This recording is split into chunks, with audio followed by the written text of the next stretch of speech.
Ishanga mpuzatwaye ni Proba irashima intambwe y'ubundi imaze gutera mu bijanye no kungana kw'abarundi bose imbere y'amategeko, ariko ngo hakaba hakiri agahaze mu bijanye n'ingingo mperekeza mu gisata c'indero. Hoba kubakurikirana kugira ngo iyo ngingo y'abatwa bagiye mu mashure y'indaro ntibabeko impfa gusa ahubwo bayivyaza umusaruro. Hoba gushigikira abanyeshure bagiye muri za kaminuza bakaronsa uburaro n'ivyo bafungura, kuko tumaze kubona ko benshi iyo bamaze amashure yisumbuye bataronka uburyo batuma babandanya amashure ya kaminuza bivanye n'amikoro make imiryango yabo ifise. Hoshirwaho umugambi wo gufungurira abana bose ku mashure kugira ngo abana b'abatwa bakunda guheba amashure kubera inzara baronke ibyo bafungura ku mashure. Abana b'abatwa bagiye ku mashure bohabwa ibikoresho kugira ngo ntibata amashure kubera babibuze.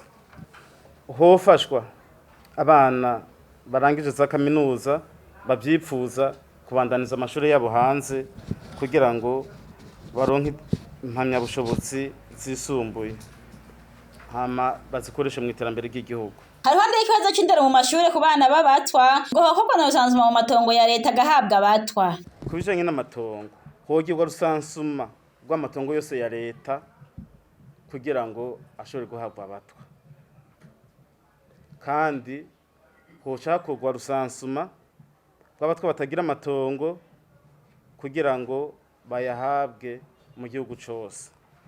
Honashirwaho ikirangamisi co gutanga ayo matongo, mbere hakabaho no gutanga impapuro ndangatongo kugira ngo umutwaye rironse rimweguke burundu. Hofatwa ingingo zikingira ayo matongo zibuza abashobora kuyagurisha no kuyagura, uriguze canke urigurishije akaryagwa. Hotegurwa imigambi yo kuvyaza umwimbu ayo matongo nko ku myaka 5 kugira ngo abatwa batari basanzwe bamenyereye kurima no korora babimenyere.